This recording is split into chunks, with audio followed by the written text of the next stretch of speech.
Chaque jour, retrouvez les 4 programmes Fréquence Évasion Radio et Monte Carlo Azur en live. Des podcasts gratuits, des infos concernant vos émissions préférées sur les sites de fréquenceévasion.com et montecarloazur.com. YouTube est un complément des programmes de Fréquence Évasion avec plus de 500 vidéos à votre disposition.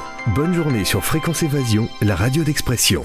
La clé du mystère sur Fréquence Évasion, histoire insolite, recherche et témoignages. Vous écoutez Fréquence Évasion dans quelques instants. Nous serons en compagnie d'Elisabeth de Caligny, c'est la clé du mystère. Elisabeth va nous raconter les mystères du Mont Saint-Michel. À tout de suite.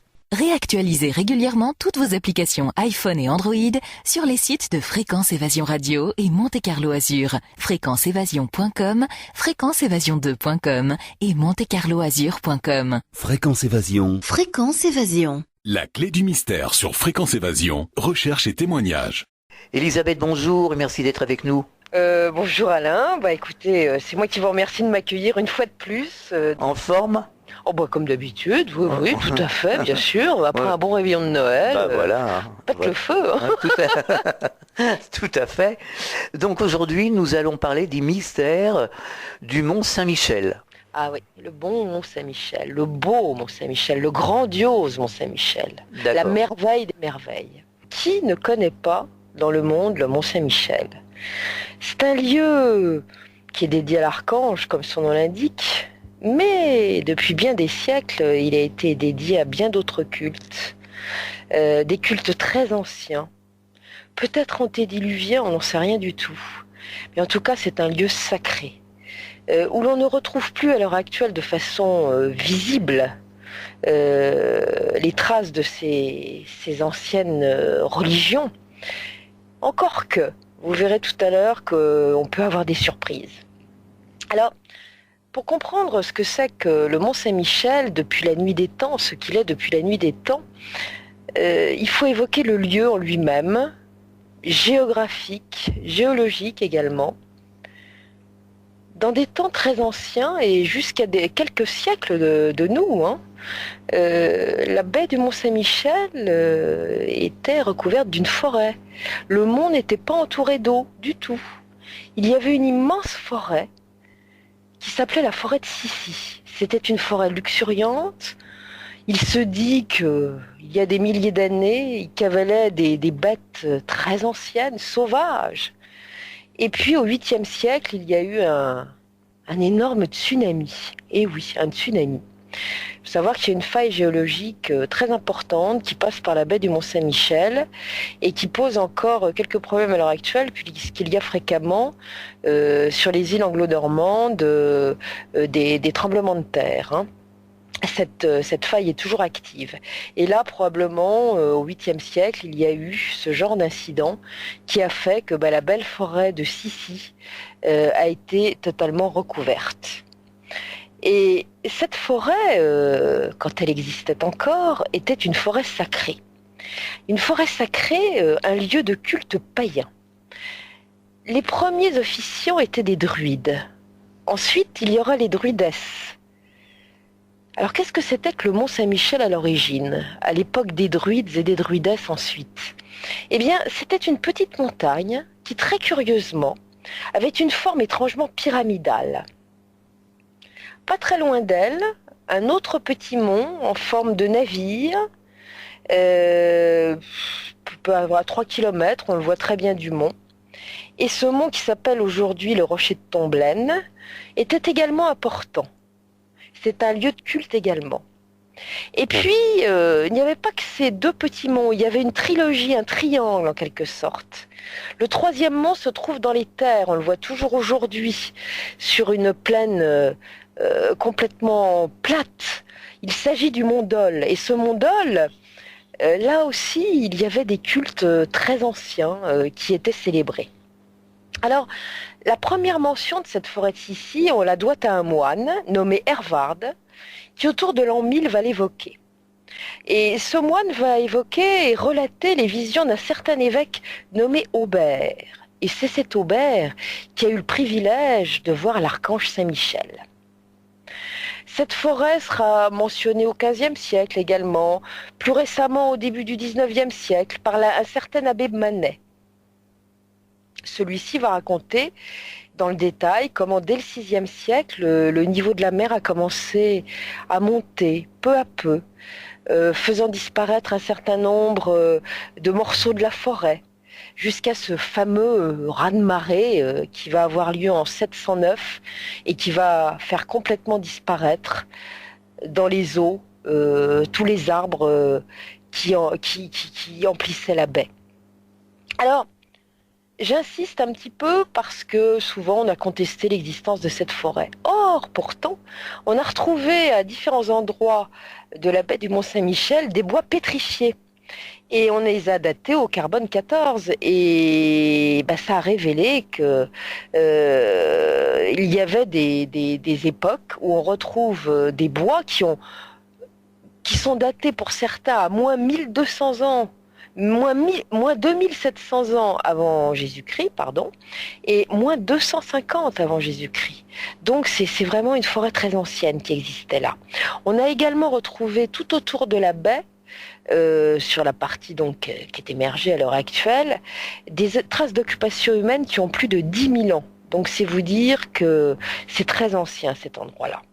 Mais on va en revenir au Mont-Saint-Michel en particulier. Alors à l'époque, avant effectivement qu'il soit consacré à l'archange, dans des siècles ultérieurs, au temps des druides et des druidesses, on l'appelait le Mont Tombe, ou Mont Tumba également. Et ce mont Tombe et son pendant plus petit, qu'on appelle le mont Tomblaine, le petit mont en forme de navire dont je vous ai parlé tout à l'heure, étaient donc des lieux sacrés, des lieux où se célébraient des rites très anciens. Alors, d'où viennent le nom de ces monts ? Eh bien, il semblerait que Tombe soit la traduction de tumulus. Il est d'ailleurs rapporté l'existence d'une très ancienne enceinte sacrée qui aurait entouré une grande tombe située au sommet du mont Tombe. On raconte aussi qu'était célébré sur Tomblaine un culte au dieu Bélénos, qui était le dieu gaulois de la lumière, et Tomblaine signifierait ainsi le tumulus de Bélénos, qui voudrait dire peut-être que le dieu Bélénos aurait été enterré à cet endroit. Il y a également une légende arthurienne qui se réfère à Tomblaine et au Mont-Saint-Michel. Concernant Tomblaine, on expliquait à un moment que le nom de ce petit îlot rocheux se rapportait donc à une légende arthurienne armoricaine, que dans des temps très anciens, la fille ou peut-être la nièce d'un roi celtique qui se nommait Oel aurait été enlevée par un géant du nom de Dinaboc, ou par un dragon. La version varie selon les différentes légendes. Et c'est le roi Arthur, qui était un grand ami du roi Oel, qui serait venu à son aide pour délivrer la jeune femme, sachant que cette jeune femme aurait peut-être été la mère de Lancelot du Lac. Alors, peut-être que certains le savent, mais il y a une légende arthurienne qui est une légende française, et une légende normande également, pas seulement bretonne. Et pour tout vous dire, Lancelot du Lac, dans la légende normande, serait né dans les eaux d'un petit lac qui se trouve à Bagnoles de l'Orne, ce qui est quand même assez étonnant. Et dans la forêt qui entoure Bagnoles de l'Orne, il y a cette forêt d'Andenne où bien des lieux se réfèrent à la légende arthurienne. Mais ça, j'en reparlerai peut-être un jour. Enfin, pour en revenir au roi Arthur et à son sauvetage de la fille ou de la nièce du roi Oel, il serait hélas arrivé trop tard. Et il aurait trouvé la jeune femme morte, et il aurait fait enterrer dignement cette jeune femme sur l'endroit, à l'endroit où on l'a trouvée, c'est-à-dire sur Tomblaine. Et comme elle s'appelait Hélène, semble-t-il, eh bien, Tomblaine aurait été la tombe d'Hélène. Entre parenthèses, on n'a jamais vraiment retrouvé de tombe à cet endroit précis, mais enfin bon, c'est la légende.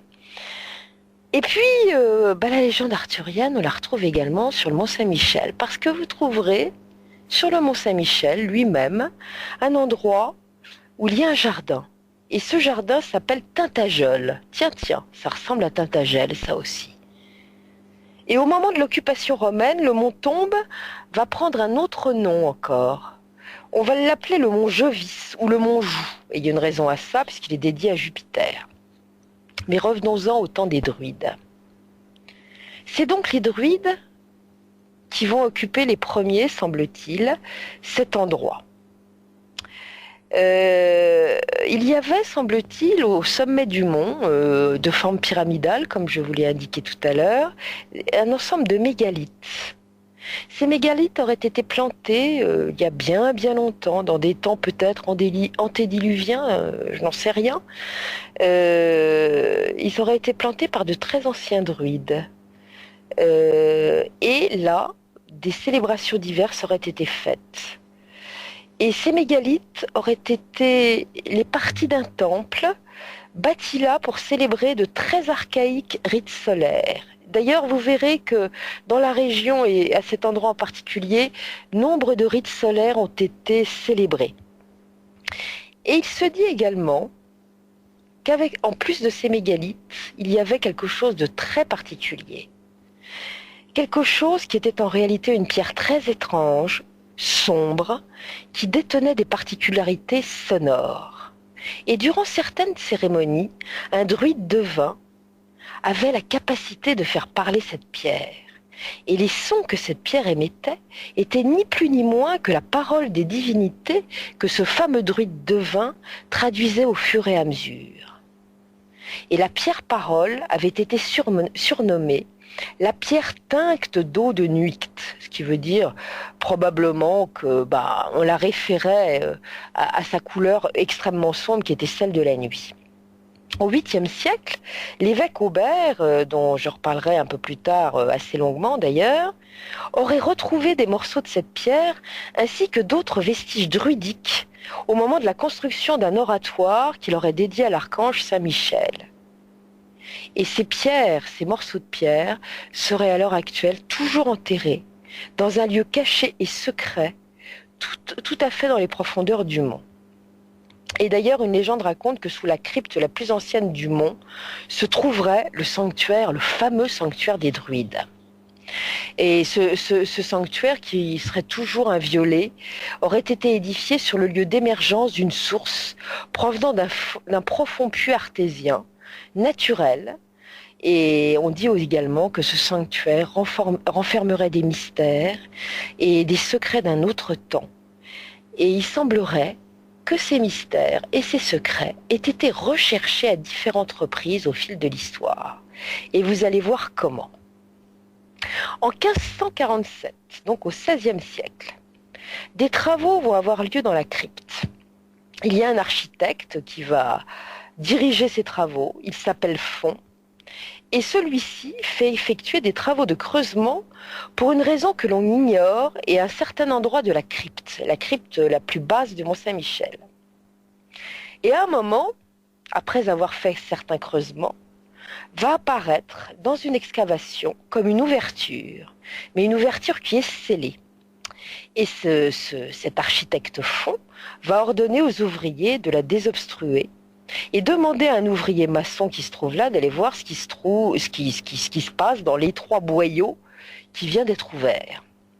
L'homme s'y glisse, un moment passe et on ne le voit pas revenir. Alors on appelle à grands cris et il n'y aura pas de réponse. L'ennui, c'est que personne ne reverra jamais cet ouvrier. Le lendemain, on est un peu inquiet et on envoie un autre ouvrier, un journalier, pour aller voir ce qui se passe dans le boyau. Et le même scénario se reproduit. L'homme descend dans le boyau et on appelle au bout d'un moment et le silence répond, on n'entend rien. Chaque appel résonne, mais là, pas de trace de l'ouvrier. Et on continue à appeler et là, va y avoir une surprise. On entend comme des rugissements. D'énormes rugissements qui paraissent lointains, qui résonnent dans le boyau. C'est la panique. L'architecte Font demande immédiatement à ce qu'on referme l'ouverture. Mais ce qui est le plus étrange, c'est que dès le lendemain, cet architecte Font va être pris d'une curieuse frénésie. Il va demander aux ouvriers présents de creuser des trous partout. Et il dit qu'il faut absolument retrouver des entrées d'eau. Alors, on est quand même en haut du mont. Trouver de l'eau en haut du mont, c'est quand même un peu compliqué. On trouve l'idée saugrenue, mais enfin bon, c'est l'architecte, c'est lui qui dirige, c'est le chef, alors on creuse. On va creuser, et on va rien trouver. Au énième sondage, l'architecte a l'air découragé. Le lendemain, très curieusement, les ouvriers sont là sur le chantier, mais l'architecte ne reparaît pas. Et ce qui est très curieux, c'est que cet architecte, on ne le reverra jamais. On n'en entendra jamais plus parler. Personne ne saura en fait ce qu'il est advenu de lui. Et les années qui vont suivre vont connaître d'autres comportements curieux. Elisabeth, on marque une pause, on revient dans quelques instants. Chaque jour sur Fréquence Évasion Radio, vos rendez-vous quotidiens. Écoutez Fréquence Évasion en téléchargeant l'application iPhone ou Android et retrouvez-nous sur www.fréquenceévasion.com. Infos, chroniques, interviews et détente. Fréquence Évasion Radio, dites-nous tout.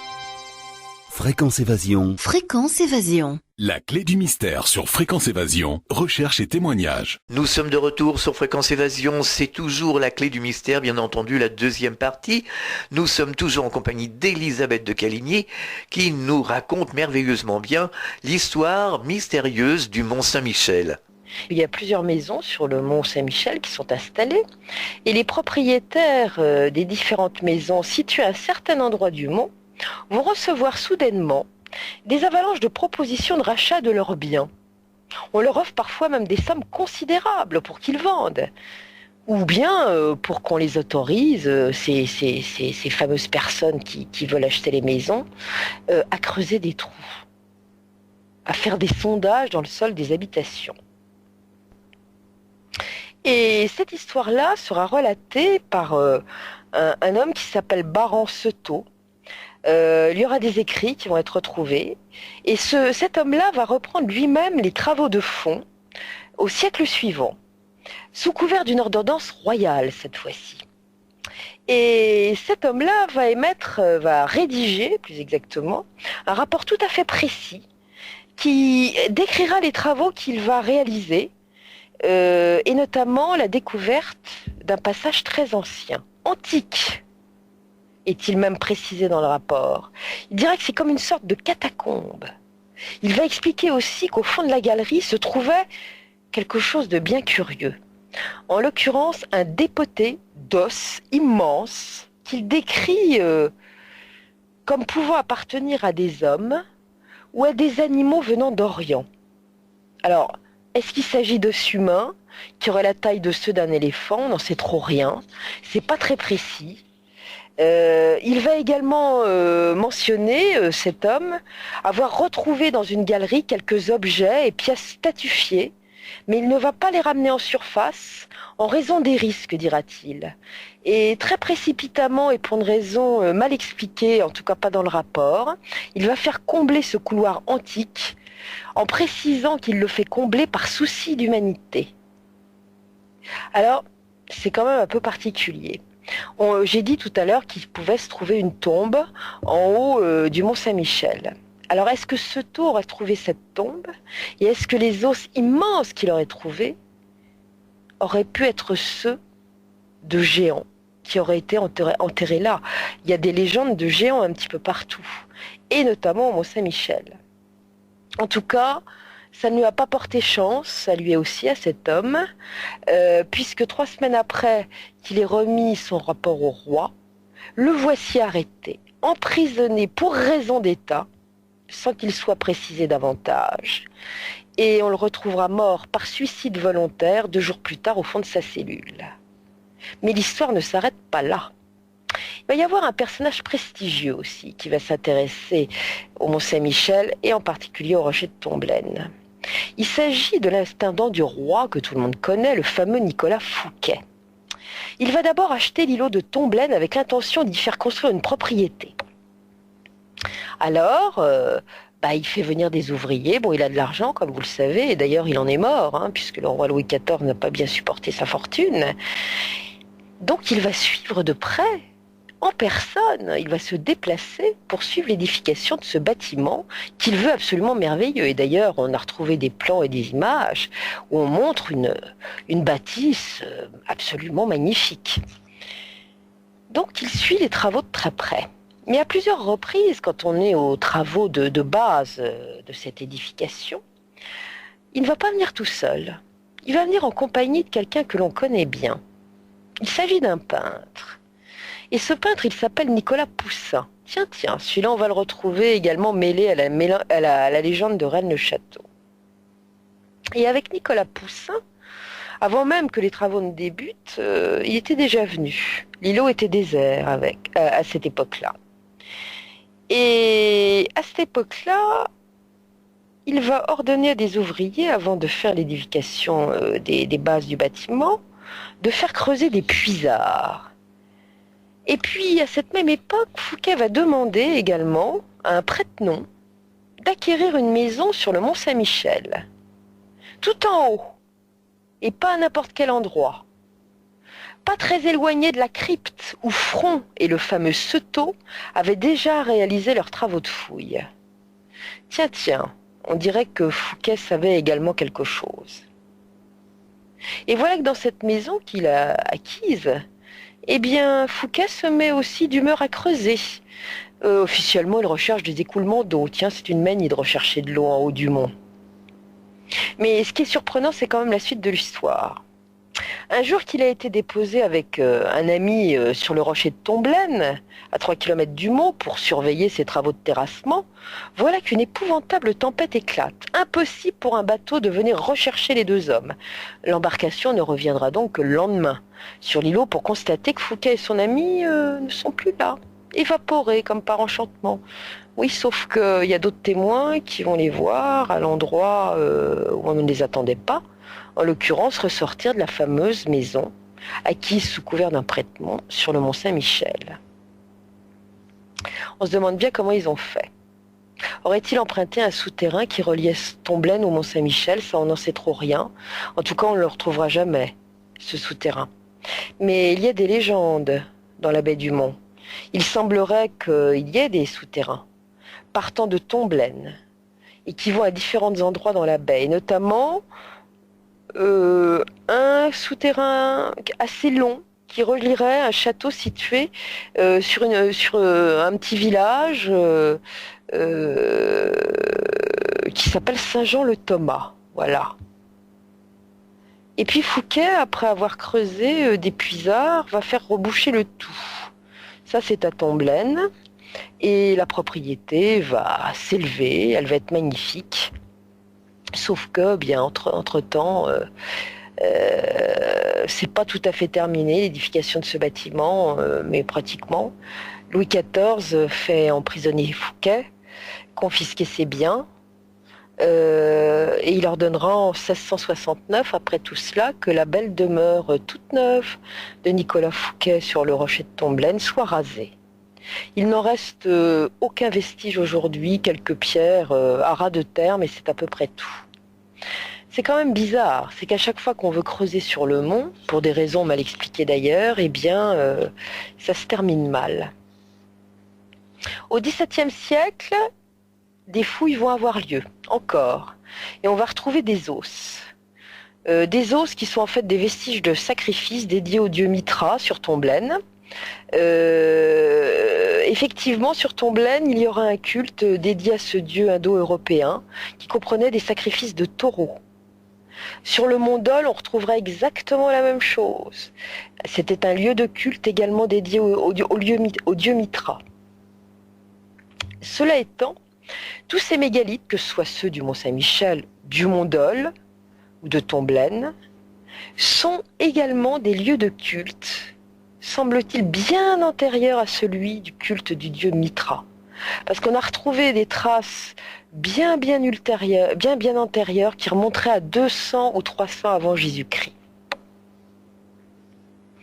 Alors effectivement, je vous ai dit tout à l'heure que les mégalithes existaient au Mont Saint-Michel, tout en haut du mont, sauf que on ne les voit plus. D'abord, ils sont sous les constructions, mais même avant que les constructions actuelles du mont et même celles qui ont précédé aient été réalisées, déjà ces mégalithes avaient été enterrés pratiquement sous terre et on en voyait que les parties hautes émergeaient. Alors, il y a quand même un de ces mégalithes qui existe encore et qui est encore visible aujourd'hui. On l'appelle l'Agir ou pierre dangereuse et elle se trouve sur l'un des flancs du mont. C'est en fait une pierre sacrée druidique qui jusqu'au début du XXe siècle a été honorée par les marins qui partait en mer et qui la saluait respectueusement, l'objectif étant de conjurer le mauvais sort. L'époque druidique des premiers druides passe et on va se retrouver avec l'époque des druidesses. Et ces druidesses vivaient en particulier à Tomblaine.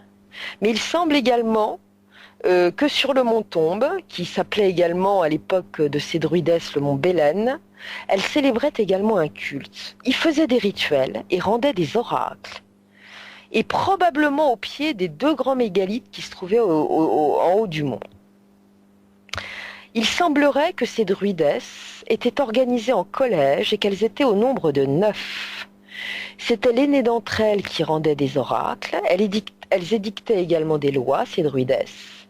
Et dans la légende arthurienne bretonne, il semblerait que ces druidesses de Tomblaine aient été un peu l'équivalent des druidesses de l'île d'Avalon, celles de la légende arthurienne, qui étaient également arthurienne britannique, qui était également au nombre de 9 et qui avait des pratiques assez proches, semble-t-il. Elles étaient très respectées et honorées, ces femmes, et surtout réputées pour vendre aux marins des flèches dotées de pouvoirs magiques. Ainsi, quand un équipage partait en mer et redoutait une tempête, eh bien, il envoyait le plus jeune de ses marins chez ces druidesses pour acheter des flèches magiques. Mais il y avait une condition. Il fallait que le marin soit jeune, certes, mais âgé d'au moins 21 ans, et qu'il soit puceau.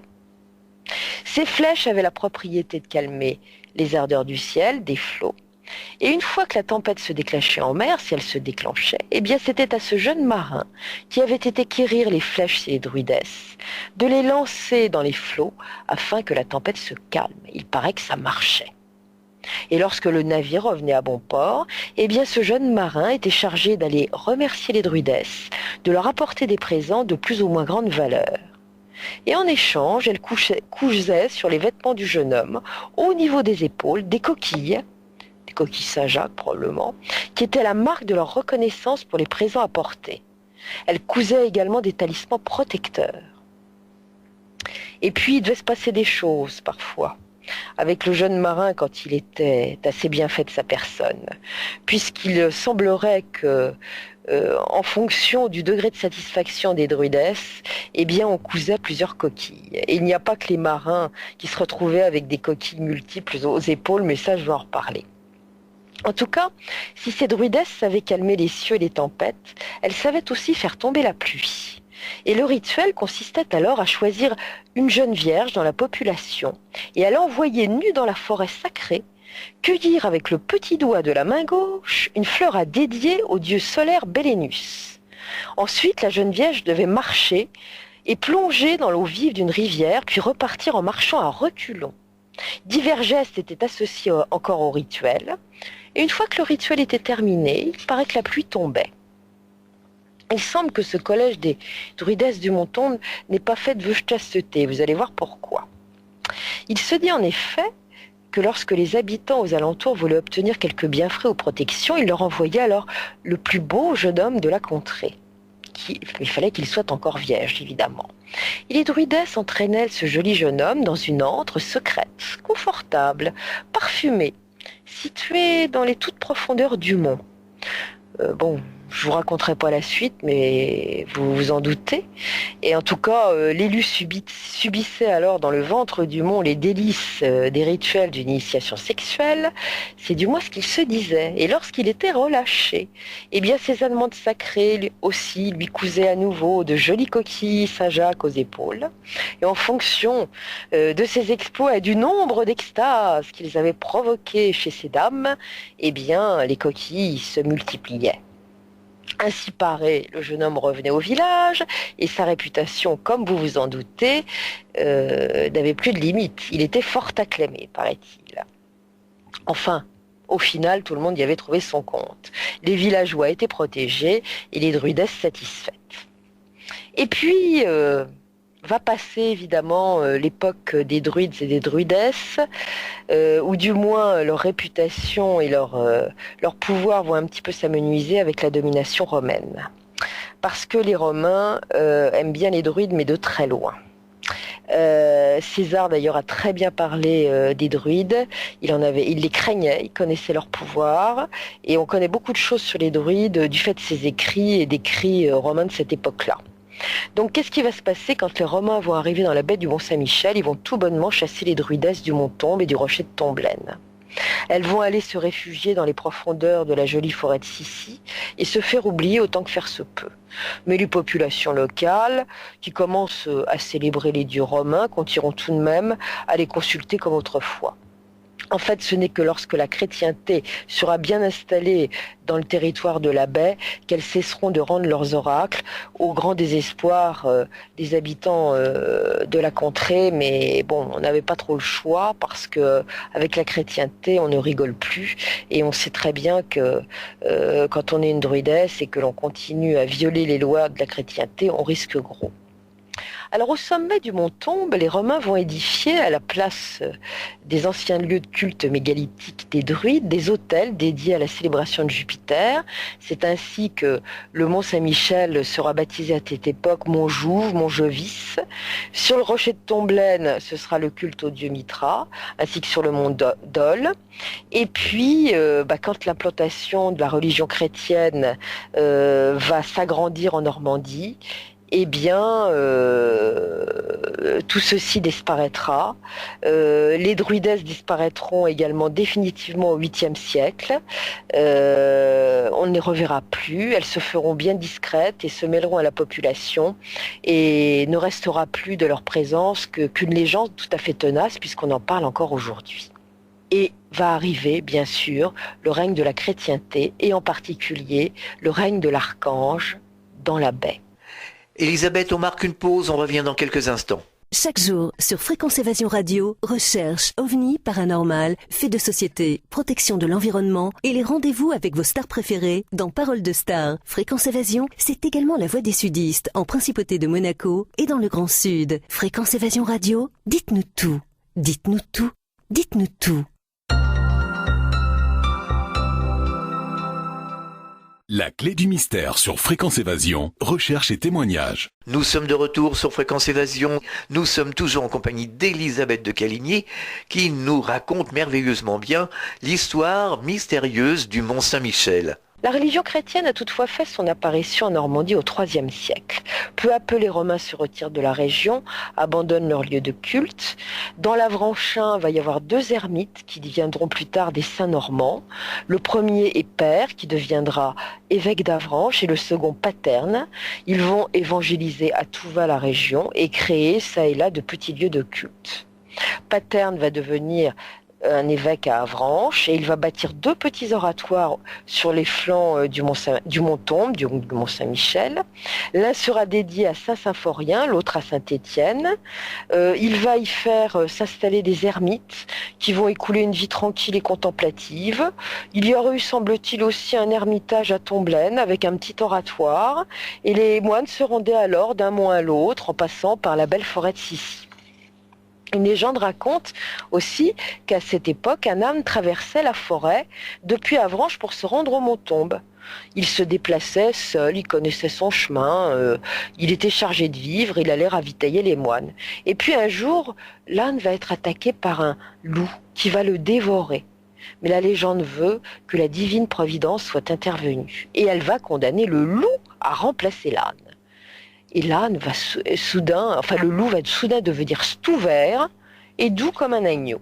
Si bien que on ne craindra plus le loup, et il va se faire apprécier de tous comme autrefois son prédécesseur. Après l'âne, eh bien ce sera le loup qui sera choyé.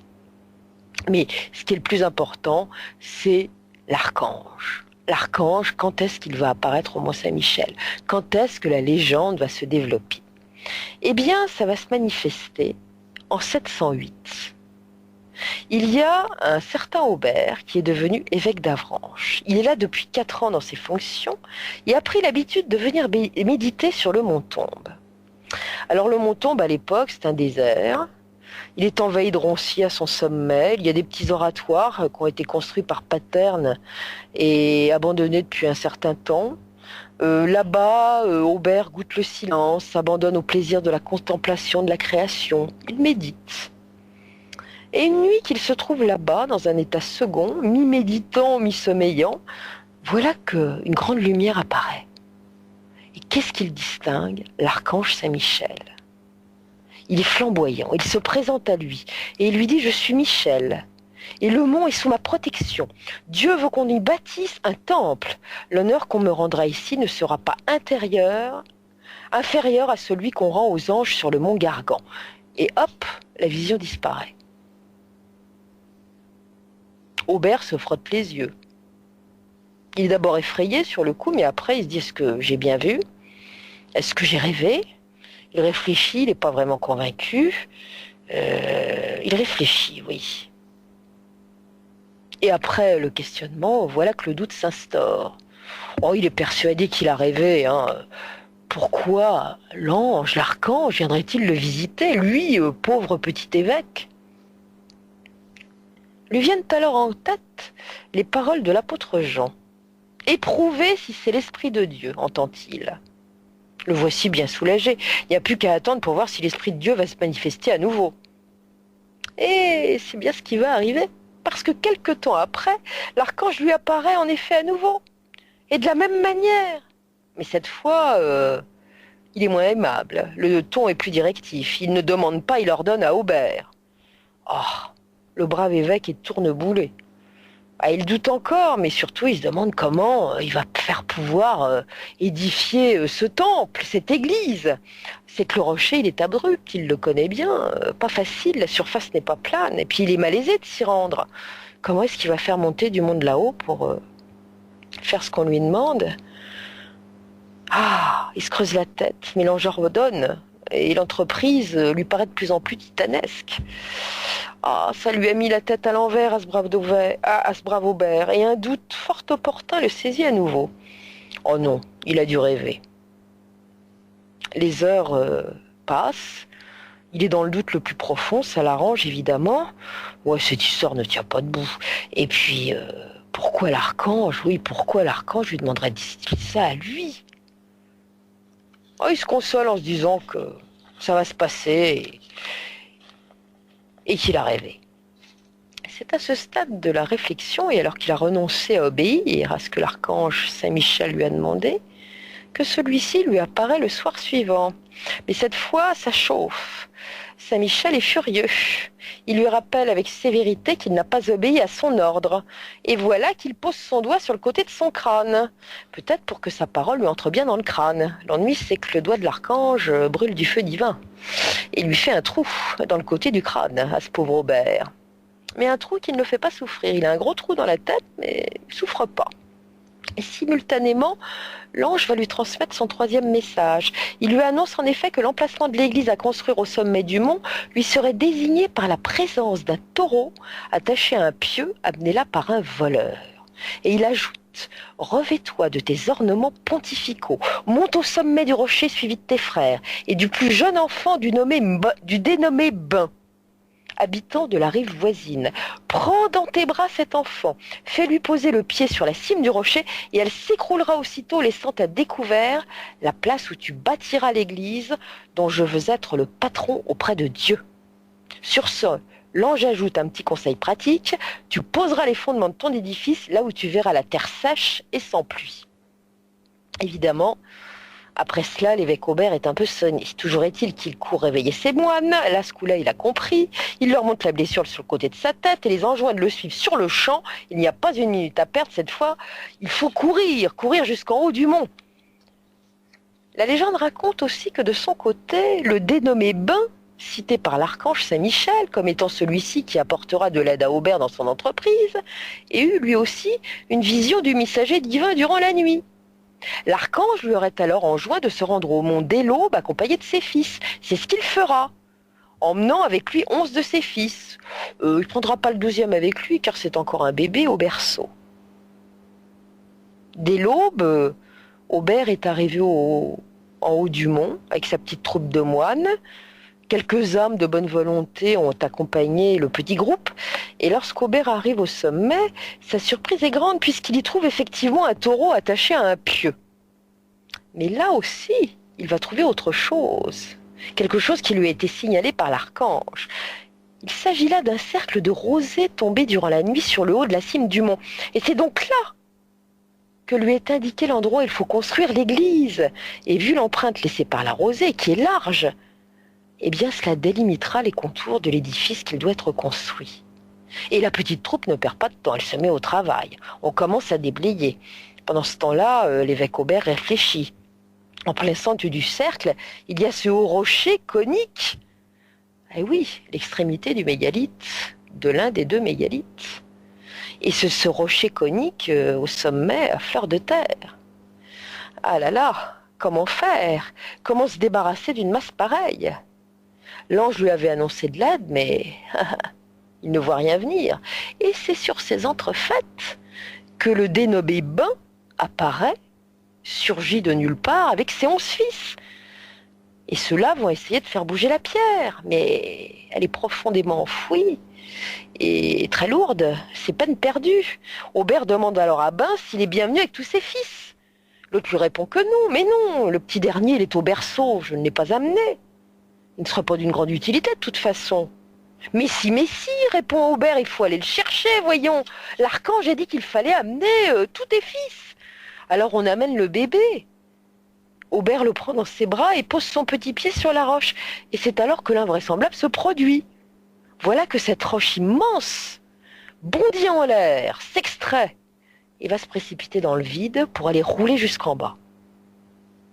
L'évêque Aubert sera reconnaissant de l'aide apportée par cette famille à son œuvre, puisque Bain comme ses fils seront dispensés à vie de payer l'impôt.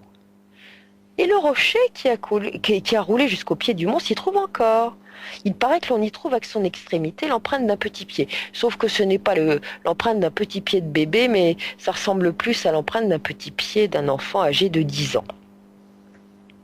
Après tous ces travaux débutants de Remblai, eh bien on va édifier une petite chapelle. Et le trou qui sera laissé béant après l'extraction miraculeuse du mégalithe va servir de crypte à cette chapelle qui est en fait une petite église plus qu'une chapelle et qui sera de forme ronde.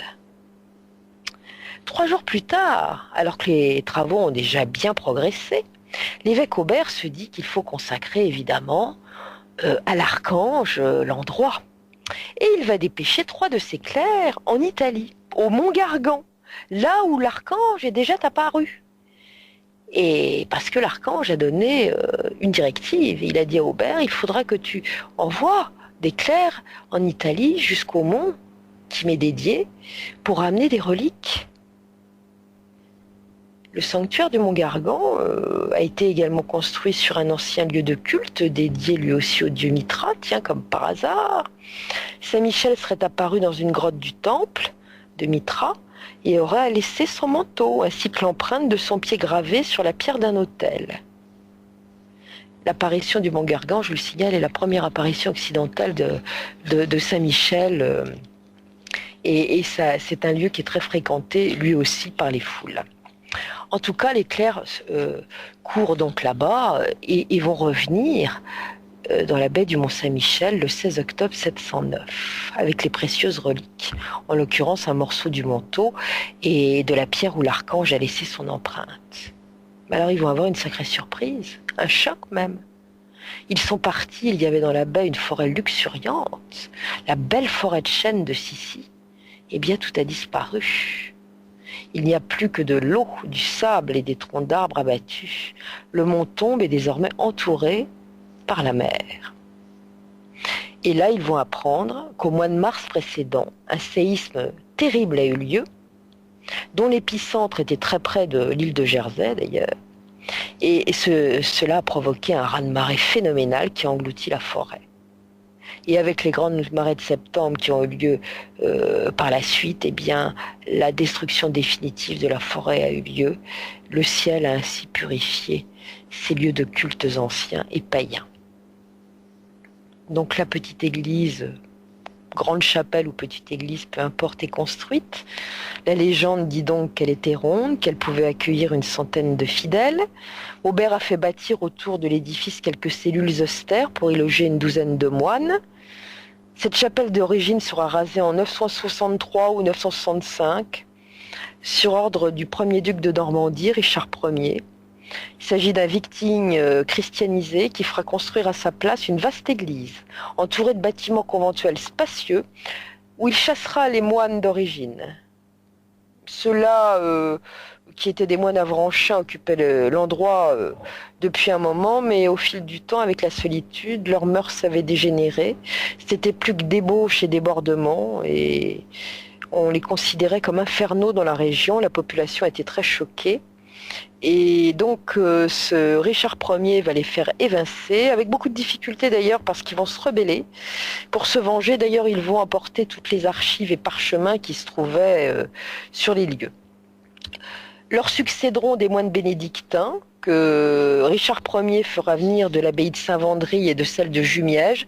D'ailleurs, soit dit en passant, pour ceux qui ont l'occasion de visiter la région rouennaise, je leur conseille très vivement de se rendre à Saint-Vendry, qui est une abbaye magnifique, où on chante encore des chants grégoriens. Alors, l'abbaye de Jumièges, formidable. Hein. Alors, l'abbaye de Jumièges, dont il reste... Oui, effectivement. Formidable. Dont il reste que les grandes ruines, est un lieu absolument formidable et très énergétique, avec une légende absolument affreuse. Puisque il y a eu des meurtres au fil du temps, et il y a une histoire de gens dont on a enlevé la peau, qu'on appelle les écorchés de Jumièges. C'est absolument terrible. Et si vous voulez traverser la Seine juste en face, un peu plus loin, visitez cette belle abbaye du Bec-et-Loing, qui a été construite un peu dans l'esprit du château de Versailles, comme sous Louis XIV. Et je vous conseille d'aller aux vêpres du dimanche soir, car vous y trouverez une messe magnifique, chantée par les moines, en grégorien également. Se joignent à eux des moniales d'une abbaye voisine qui chantent en chœur avec les moines, et c'est absolument magnifique. Vous avez les larmes aux yeux quand vous ressortez de cet office. Ça vaut vraiment le coup. Enfin, revenons-en au Mont-Saint-Michel. Donc toujours est-il que les reliques à peine arrivées du Mont Gargan, il est décidé d'une grande et belle procession pour célébrer l'archange Saint-Michel. Et là, un premier miracle va avoir lieu. Une femme aveugle va recouvrer la vie. Elle vient d'un village nommé Ostériac, qui, pour célébrer le prodige, va être débaptisée pour devenir Beauvoir. Bah oui, on y voit mieux. Et la vie monastique va s'organiser comme elle le peut sur le mont. Mais il y a un sérieux inconvénient, il n'y a pas d'eau sur le rocher. Alors l'évêque Aubert s'agenouille et se met à prier, il implore l'archange. « Bel archange, donnez-nous de l'eau !» Et l'impossible se produit à nouveau. L'archange lui apparaît dans toute sa grandeur, dans toute sa lumière. Entouré du feu divin, il brille. Et de la pointe de l'épée, il indique l'endroit où il faut creuser. Aubert pose alors le pied de sa crosse sur le rocher désigné par l'archange, et c'est alors que l'eau jaillit en abondance. L'on s'apercevra bien vite qu'elle a une propriété spécifique, celle de guérir les fièvres. C'est une eau miraculeuse en quelque sorte. Une fontaine sera érigée au 8e siècle, baptisée du nom de l'évêque, fortifiée au 13e siècle, et elle est toujours visible au pied du mont. C'est un petit édifice en pierre, et on peut encore voir cette fontaine. Elisabeth, on marque une pause, on revient dans quelques instants. Réactualisez régulièrement toutes vos applications iPhone et Android sur les sites de Fréquence Évasion Radio et Monte Carlo Azur. fréquenceévasion.com, fréquenceévasion2.com et montecarloazur.com. Fréquence Évasion. Fréquence Évasion. La clé du mystère sur Fréquence Évasion, recherche et témoignages. Nous sommes de retour sur Fréquence Évasion, c'est toujours la clé du mystère. Nous sommes toujours en compagnie d'Elisabeth de Caligny qui nous raconte merveilleusement bien l'histoire mystérieuse du Mont Saint-Michel.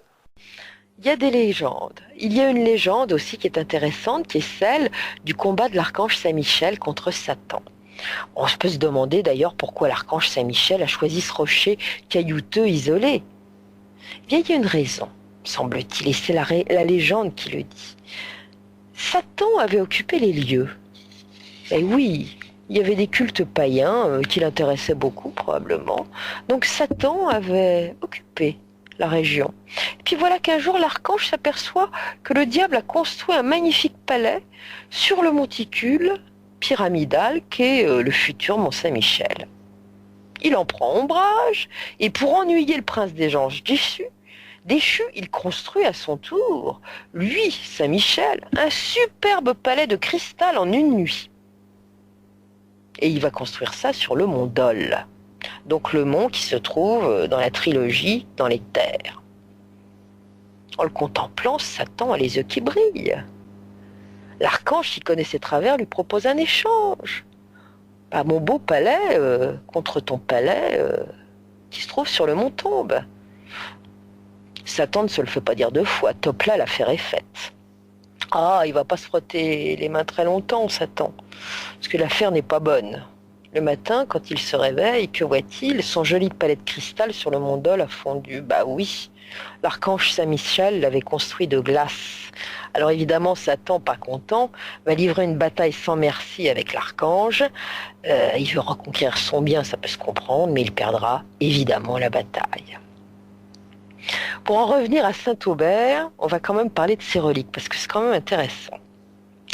À sa mort en 723, la dépouille de l'évêque Aubert, ou plutôt ce qu'il en reste, va être transférée au Mont pour y être enterrée près de l'autel, exactement à l'endroit où il s'agenouilla pour faire ses dévotions. On ne va pas enterrer la totalité de son corps, évidemment. En fait, la tête et son bras droit ne vont pas être enterrés là, puisqu'on va en faire des reliques. Hein. Vous savez qu'à l'époque moyenâgeuse, on découpait en petits morceaux, on substituait au corps un certain nombre de morceaux, d'os, pour pouvoir les mettre à des endroits bien précis où on allait célébrer le saint, le futur saint. Donc c'est ce qui va arriver. Ce ne seront pas enterrés au mont sa tête et son bras droit. Et les reliques en question vont être exposées un peu plus tard à d'autres endroits, à la vénération des foules. Et le crâne de l'évêque, de l'évêque d'Avranches, va être exposé et conservé, elle l'est toujours à l'heure actuelle, dans une magnifique châsse reliquaire qui se trouve à la basilique Saint-Gervais d'Avranches, que vous pouvez voir à l'heure actuelle. C'est un miracle encore de pouvoir contempler aujourd'hui cette relique, puisque durant la Révolution française, très exactement en 1792, le crâne a été volé. Un certain Guérin, toutefois, médecin de son état à l'époque, va, moyennant espèce sonnante et trébuchante, pouvoir le récupérer. Et c'est pas un geste de piété, parce qu'il n'est pas croyant, ce bon médecin, mais il veut savoir ce qui s'est passé, parce que c'est quand même intéressant de voir... la légende veut que le doigt de l'archange, le feu divin, ait créé un trou dans ce crâne-là. Il veut, en tant que médecin et scientifique, regarder de plus près de quoi il retourne. Et il va pas être déçu, ce médecin. Et on va trouver ses écrits et le rapport qu'il en a fait. Il va décrire un trou, effectivement, sur l'os pariétal droit. Souvent, la légende dit que c'est la tempe gauche où se trouve le fameux trou. Enfin, lui, il va parler de l'os pariétal droit. Et l'ouverture bien circulaire est assez semblable au trou qu'aurait pu laisser une balle, dit-il. Ce qui est bien sûr inenvisageable à l'époque de Saint-Aubert, puisque on est quand même au 8e siècle, il n'y avait pas de fusil à l'époque, donc pas de balle. Hein. Et le médecin poursuit en indiquant que le pourtour du trou est lisse, arrondi, sans aspérité et légèrement aminci par rapport à l'épaisseur de l'os du crâne, comme si l'os avait un peu fondu à cet endroit. Donc tous les bords étaient un petit peu amincis. C'est quand même étonnant, hein, puisque apparemment c'est le feu divin qui aurait percé ce trou dans le crâne. C'est intéressant. Et puis, je peux pas ne pas parler du culte important qui va se développer au Mont-Saint-Michel au fil des siècles. Après ces événements, dès que le culte est mis en place, comme une traînée de poudre, la vénération à l'archange Saint-Michel va se répandre dans toute la Normandie et même au-delà. Un peu plus tard, le mont Dol, anciennement consacré au culte du dieu Micra, Mitra ce qui se trouve dans les terres, comme je vous l'ai dit, va avoir son sommet couronné également d'une chapelle dédiée à la gloire du bel archange. Autrefois, c'était un lieu de culte païen. Donc les autels tauroboliques qui existaient vont servir de fondation à l'édification de la chapelle, et on les retrouverait, ces autels tauroboliques, dans des fouilles qui vont être réalisées en 1802 notamment. Enfin, toujours est-il que le culte de l'archange sur l'ancien Mont Tombe, qui va être rebaptisé pour l'occasion Mont Saint-Michel au péril de la mer, Mont Saint-Michel au péril de la mer, attention, hein. Et c'est les gens de la baie qui vont le baptiser comme ça. Eh bien, ce culte va se développer très rapidement. Au début, dès 710, ce sont de modestes pèlerinages qui vont devenir tout à fait grandioses dès le IXe siècle. Le roi Louis XI en personne va se déplacer jusqu'au Mont Saint-Michel pour prendre la tête d'un pèlerinage, au terme duquel il va fonder le très célèbre ordre de Saint-Michel. L'empereur Charlemagne, qui a choisi Saint-Michel comme le protecteur de son empire, va baptiser officiellement le mont Saint-Michel. En tout cas, riches et pauvres, modestes ou puissants, nombreux viendront depuis toute l'Europe pour assister à des pèlerinages qui ne cesseront qu'à la Révolution française. Ah oui, à cette époque, grand bouleversement. Les croyances en l'Église sont mises à mal, les biens confisqués, les moines vont être chassés manu militari de leur abbaye, et le mont sera rebaptisé pour l'occasion Mont Liberté. Mont Liberté peut-être, mais paradoxalement à cette époque, le Mont Saint-Michel, lieu chrétien et sacré s'il en est, va devenir une prison. Et une prison épouvantable que l'on baptisera Bastille des Mers, puisqu'à l'intérieur des poignées de détenus mourront dans des conditions absolument épouvantables, puisque les cachots sont humides, exigus, étroits et profonds. Les gens qui ont vécu là, les prisonniers qui ont été mis là ont vraiment vécu des moments absolument affreux, et beaucoup y ont laissé leur vie. Enfin, au XIXe siècle, beaucoup de croyants vont adresser ponctuellement des demandes au gouvernement en place pour que le culte de l'archange Saint-Michel soit rétabli au mont, et que des religieux reviennent s'installer à l'abbaye. Et il ne faudra attendre que jusqu'en 1966 pour que la demande des croyants soit acceptée par le gouvernement. Donc, vous voyez, c'est une croyance, c'est un rite, si je puis dire, un lieu de culte, un endroit de culte depuis la nuit des temps, ce Mont Saint-Michel, qui aura vécu des moments incroyables, qui aura donné lieu à des légendes absolument incroyables, qui existent depuis finalement des milliers d'années. À l'heure actuelle, c'est un endroit, si vous le visitez, notamment l'été, c'est absolument intenable. Je vous conseille d'y aller hors saison. Je vous conseille également de séjourner à l'abbaye, parce qu'on peut séjourner, je me demande si c'est des bénédictins ou des franciscains qui sont là, ou des dominicains, je ne sais pas. Mais en tout cas, vous pouvez faire une retraite là-haut, si ça vous fait plaisir.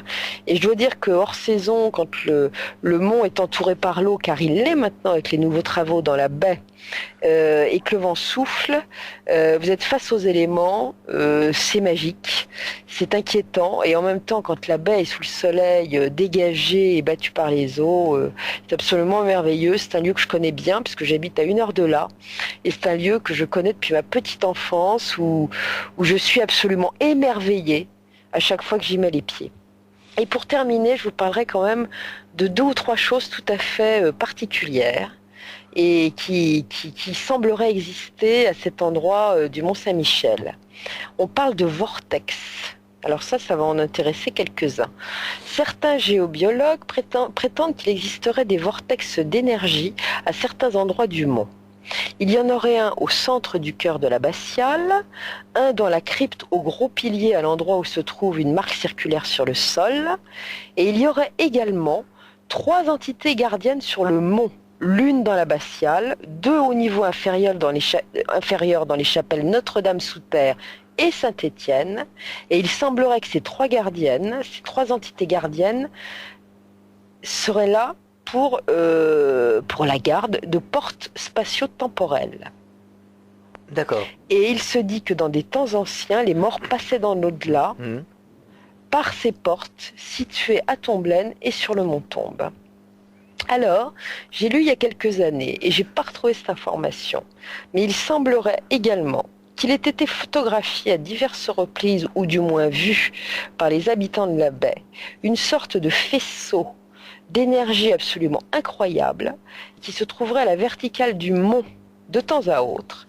Et je ne sais pas si vous avez vu sortant des pyramides en photo, alors il y a des fakes, mais il y a également des photos qui ont été prises, des photos surprises où on voit ces piliers d'énergie qui sortent de pyramides mayas ou d'autres pyramides. Eh bien, il semblerait que le phénomène se soit produit à diverses reprises sur le mont Saint-Michel. Et j'avais vu une photo de ce genre-là, mais j'ai pas retrouvé malgré mes recherches. Alors, autre mystère au mont Saint-Michel, il se dit aussi que les moines médiévaux du mont, qui étaient initiés à certains mystères, priaient agenouillés sur des disques de plomb. Alors pourquoi des disques de plomb ? Il semblerait que ce soit pour se protéger d'énergies trop vives qui existeraient sur le mont. Et leurs disques, quand ces moines étaient enterrés, leurs disques se trouvaient dans leur cercueil.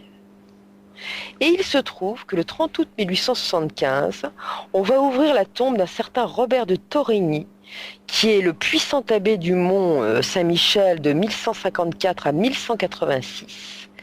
Ce tombeau se trouve situé sur le parvis de l'abbatiale, et à l'intérieur, que va-t-on retrouver ? Sous sa tête, il y a le fameux disque de plomb, lequel est gravé de dessins très étranges. L'on dit également que l'on aurait retrouvé sur le mont Saint-Michel, gravés sur certaines pierres, des symboles alchimiques. Et je pense que le mont Saint-Michel est loin d'avoir révélé tous ces mystères, parce que dans ses entrailles, je vous le rappelle et je vous l'ai dit tout à l'heure, il y aurait toujours ce fameux sanctuaire souterrain des druides et des druidesses. Et je me demande bien si c'est les travaux de creusement dont je vous ai parlé tout à l'heure, qui ont été menés par différentes personnes, Fons et pour le dernier Nicolas Fouquet, n'est pas un rapport avec les recherches qu'ils auraient effectuées ou voulu effectuer à propos de ce sanctuaire druidique. Je pense qu'on n'a pas tout trouvé, qu'on est loin d'avoir retrouvé tout ce qu'il y a à trouver sur ce mont Saint-Michel. En tout cas, si vous voulez faire une jolie balade et retrouver la force de l'énergie de Saint-Michel, eh bien allez faire un tour là-bas, vous n'en serez certainement pas déçus. Mais comme je vous l'ai dit, évitez l'affluence des mois de juillet à mi-septembre parce que c'est absolument insupportable. Voilà, alors j'espère que ça vous a intéressé. Oui, encore une fois, une émission très passionnante, plein de mystères que l'histoire de ce mont Saint-Michel. Et pendant que vous nous expliquiez cette histoire, j'étais en train de regarder sur Internet des images du mont Saint-Michel. Il y en a des très très belles vues de la région et précisément du mont Saint-Michel. Pour ceux qui ne connaissent pas, ils peuvent se rendre sur Internet et taper sur Google, ils vont trouver plein d'images. Et pour les photographes, il y a des lumières dans la baie du mont Saint-Michel qui sont incroyables. D'accord. Le mont n'est jamais le même, la baie n'est jamais la même. Et pour ceux qui aiment se balader dans la baie, il faut y aller avec des guides parce qu'il y a des endroits extrêmement dangereux avec des sables mouvants. Il y a des gens qui ont des problèmes de temps à autre. Oui. Mais allez-y avec des guides parce que il y a des phoques dans la baie du mont Saint-Michel. Il y a une faune et une flore absolument incroyables. Donc c'est un lieu merveilleux. Voilà. Allez-y. Ouais, c'est un site magnifique en tout cas. Elisabeth, on se retrouve une prochaine fois pour une autre histoire. Absolument, je ne sais pas encore quoi, mais je vais vous trouver ça. On reste dans le mystère. Voilà. Fréquence Évasion.